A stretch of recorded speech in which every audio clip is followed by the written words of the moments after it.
Hello, I'm Thomas Summers, and let me paint you a picture. Imagine you're a trucker. You've been on the road for 7 hours, and all you want is a decent meal. Your bones ache and your stomach grumbles. Alas, it's 4 a.m., an unfortunately empty hour for any reputable restaurant other than McDonald's. But wait, just there, over the horizon, you see those 6 golden squares rise over the empty tract of highway you'd been touring the previous half day. They read a word that speaks to your soul. It makes your mouth water just thinking about it. Waffle. Then, the next 5. House.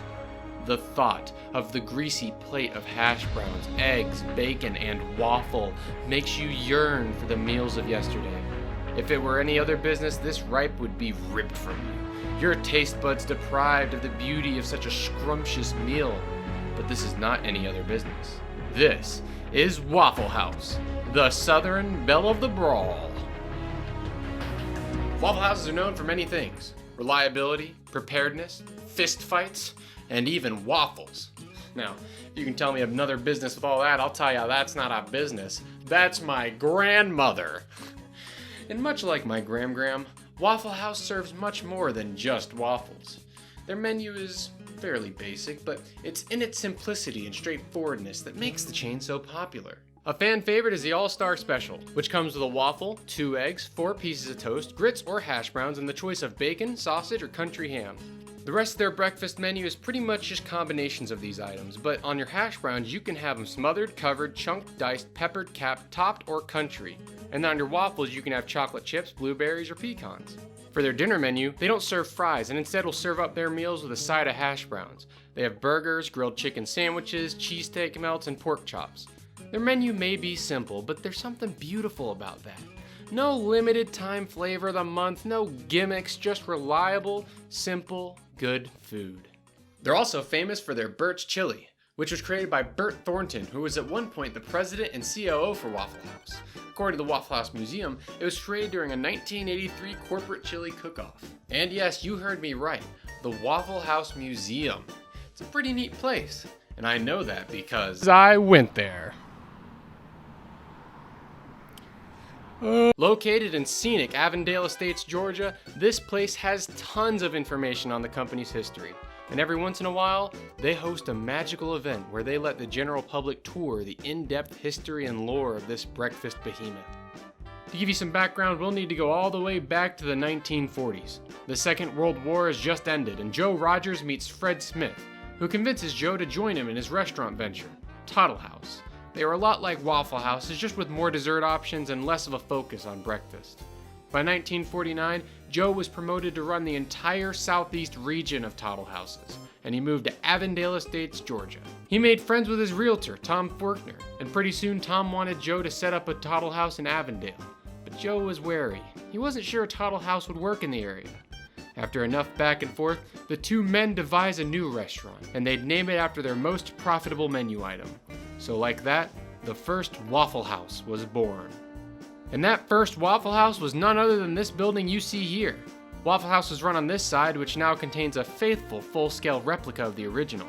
And on the left, which now contains the museum, was a Kane & Company interior design store. Business at Waffle House number 1 was good for a while, but in the 70s, newly built nearby highways caused business to drop dramatically. So they closed the location and it became a Chinese restaurant. Joe Rogers revisited the site in the 80s and realizing its importance to the company's history, reacquired the building and built this museum.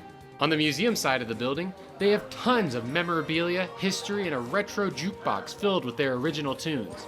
Yes, that's right, original tunes. Waffle House has their own record label that records and produces music for their restaurants. This started in 1984. Joe Rogers Jr., who, believe it or not, is the son of Joe Rogers Sr., is CEO, and married to Mary Welch Rogers, an aspiring singer. Joe Rogers Jr. decided to combine his two passions, Waffle House and his wife, to found Waffle House Records. Waffle House Records has such recorded many classics, such as There Are Raisins in My Toast, 844,739 Ways to Eat a Hamburger, Grill Operator, Waffle Home, Make Mine with Cheese, and Bert. Something else that truly fascinated me that the museum had was recovered debris from Waffle Houses that were destroyed by Hurricane Katrina. It may seem strange for a business to keep rubble from one of their destroyed stores, but for Waffle House, this rubble is symbolic. You see, Waffle House is actually known for their disaster preparedness. When a hurricane or any natural disaster hits, Waffle House makes it their mission that those affected can, if nothing else, get a warm meal and some hospitality. FEMA even uses something called the Waffle House Index, a ranking system they use to determine how bad off an area is. The scale goes like this. Green means they are serving a full menu, yellow means they are serving a limited menu, and red means the Waffle House is closed. The reason FEMA cares whether or not Waffle House is serving up grits is because they're so ridiculously prepared. If it's green, it means the area probably has power and minimal damage. If it's yellow, the area might not have electricity or water, but at least the Waffle House has gas and is intact. Now red is pretty bad. If a Waffle House is closed, you know the area is messed up. Waffle Houses serve as an indicator as to how the rest of the area is doing. Furthermore, it's important for a community to have a place they can go and have a hot meal in a warm, dry place. In fact, I was talking with a Waffle House employee the other day about this, and they said last year when a snowstorm had blown through, they actually offered to put them up in a hotel room near the Waffle House just to keep it operating. They're not kidding when they say they intend to always be open. And there's no way this is profitable. All the generators, extra pay, and resource deployment end up putting them in the red by the end of the disaster, and they even admit this. They do it so that way they can be a place their community can trust and rely on. And in 2018, during Hurricane Florence, the CEO of Waffle House, Walt Emmer, personally oversaw recovery operations and was even in the Waffle House helping serve up dishes to those affected. However, if you're a regular internet user, you know Waffle House and their charitable business practices attract more than just the good-hearted, loyal customer. They also attract those of a more rowdy variety. Yes, regrettably, Waffle House is known for their insane brawls and happenings. I suppose to be expected from anywhere open late serving food. In this video, concerned employees and customers watch as a man who had just locked himself in the bathroom begins crawling through the ceiling. Then he comes crashing down in the corner wearing no pants. Or this all-out brawl that erupted, which ended up going viral and one of the employees perfectly parried a chair that was thrown at her towards the end of the fight. Perfect form! Personally, I can't get enough. But rather watch the many videos that exist online of all of this, I decided to go to the source. So, I interviewed some Waffle House employees about all the stories from their years of service. I didn't record any video for this because I don't want them to get in trouble. But I got the audio and I'm going to let you listen in on some of the crazy anecdotes that they had. It was St. Patrick's Day, and these four burly Irish men walking in wearing kilts, I knew them. They were regulars, decent guys. But then these other three men come in, they were drunk, started making fun of them because of the kilts.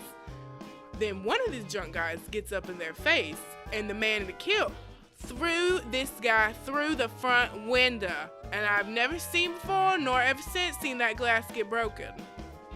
Yeah, so this man came in, he was quiet, he was trying to keep to himself, but the salesperson kept bothering him. Next thing you know, the customer pulls out a bow and arrow. It was Christmas time at an old Waffle House I used to work at in the country. And these two dudes start getting into it. The next thing I know, one of them is beating the other one over the head with one of our little Christmas trees. Someone threw a plate at me once because I forgot to put cheese in their eggs. Well, there was an incident at the store where a customer, well, he was drunk. He told me he was going to come across the counter and stab me. I said, really? I said, do it. He tried.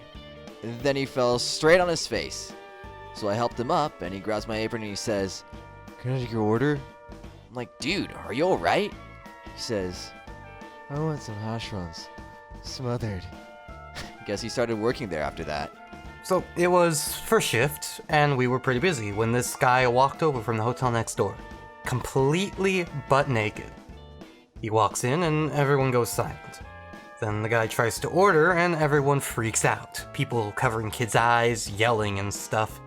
And this guy just keeps trying to order. And the cops show up and they're trying to grab him, but of course they don't want to touch him, so they're just dancing around this guy trying to grab him. So I was back doing prep, and I saw a woman sitting at the high bar, and I assumed she was ordering, but the longer that went by, the more I realized she wasn't ordering. So the salesperson that was talking to her comes to the manager's office and says something to them. Then my manager says, well, no one here that can help but Miss Mary. So my manager walks over and says to me, Miss Mary, you want to make $300? And I said, $300 doing what? And they said, go ask that lady at the high bar. So I came out and I asked her. She said she needed my pee to pass a drug test. She was explaining that she needed this job, or her parents were going to put her out, and that she was in a program, and that she just slipped. Did you do it? Absolutely. Yes, Waffle House is a wild, weird, yet wonderful place. Most people only think of insane fistfights when they think of Waffle House, but that's just not fair. It's a place where you're always welcome, a place that serves as a southern staple of reliability and hospitality. Those golden squares mean something, and after all my research, it's only made me more tempted to swing by for a waffle, a tail, and maybe even a brawl. Thank you all for watching, and I'll see you next time.